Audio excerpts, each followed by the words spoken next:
of a country or a government that would, for instance, have a forcible one-child policy. I think there is no doubt about the fact that that is shared. What we're trying to say here is that by promoting reproductive health, by giving people real choice in terms of not only promoting their health, but also to be able to decide how many children they would have, okay, and how to space those children, which is really an exercise of free choice, by giving them the methods and have access to that, and not just have the rich Mr. Speaker, have this real this parliamentary inquiry, Mr. Speaker. What is the parliamentary inquiry of the gentleman from Nueva Vizcaya? May I know if the interpellation of the gentleman from Palawan is subjected to the one-hour rule of Session suspended.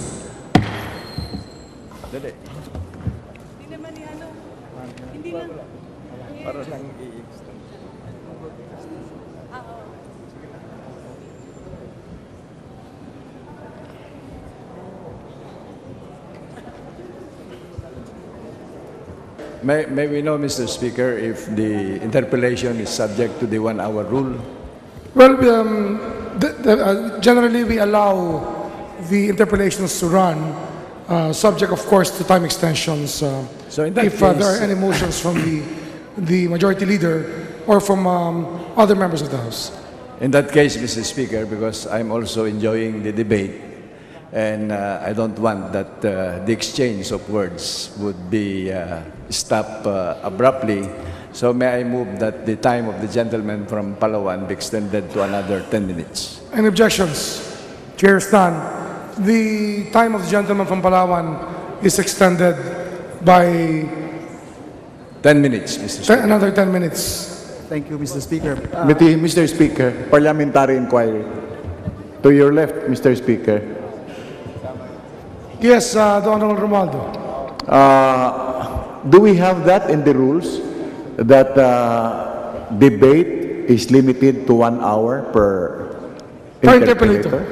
Is Generally, that is the practice of the House. That when did we start that practice, Mr. Speaker? well, generally, if we compare the House to the Senate, in the House we are not allowed to filibuster. Because, No, that's not filibustering. It is different. But maybe I should change the term. But we, in our respect for each other, because of our number, we do not really want to belabor our colleagues with too much of their time. So we limit ourselves to 1 hour each. No, That is a tradition that I have that I saw when I arrived in this House from the year 2004. That generally we only allow or we only observe the 1 hour rule out of courtesy to each other, because we know that there are others who will be asking questions later on. No, there was an alleged agreement that only one interpellator for this particular bill will be allowed today. Now, it doesn't mean that if that is it, we are not respecting the rights of others. In fact, I was supposed to interpellate yesterday and today, but I don't know why the gentleman from Palawan was even the one. But I did not complain because his questions really are very, very relevant. Majority Leader, because the chair is not privy to any agreements, maybe we can ask the Majority Leader about your inquiry. Yeah, Mr. Chairman, may move for a few minutes suspension. Session suspended.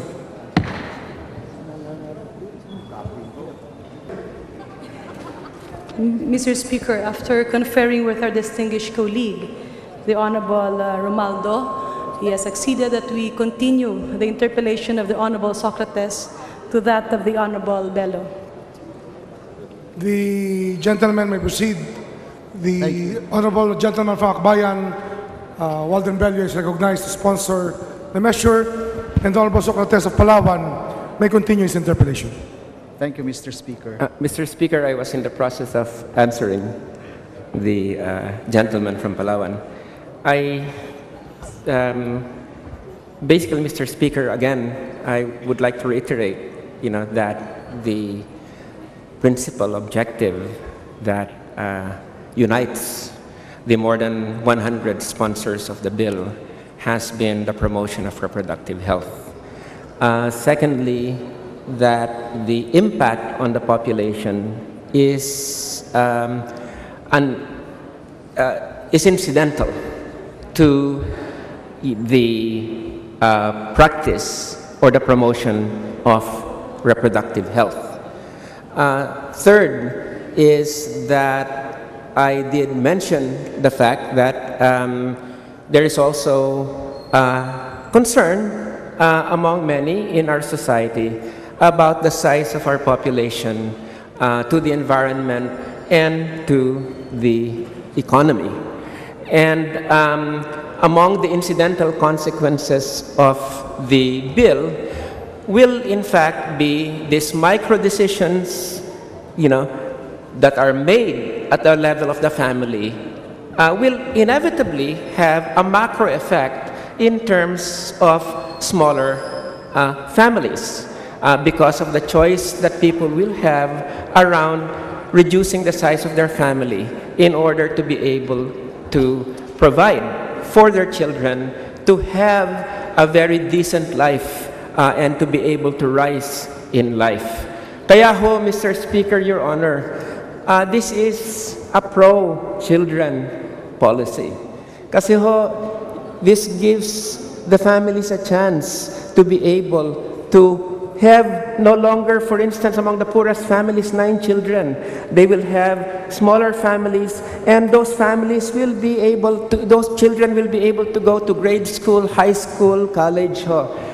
This is a pro-poor bill because you're trying to lift the poor into the ranks of the middle class by giving them the choice of being able to practice reproductive health, including the size of families. Kaya ho, ibang-iba ho yung interpretation namin dito. This is a very humane pro-choice bill, and this is not something that promotes the dictatorial tendencies of the state. In fact, if you look at all the successful countries where you've had reproductive health measures that have promoted the general welfare, Mr. Speaker, Your Honor, whether it is Thailand, Indonesia, Vietnam, among our neighbors, they have in fact practiced voluntary family planning, no? And yung sinasabi nyo na India too, no?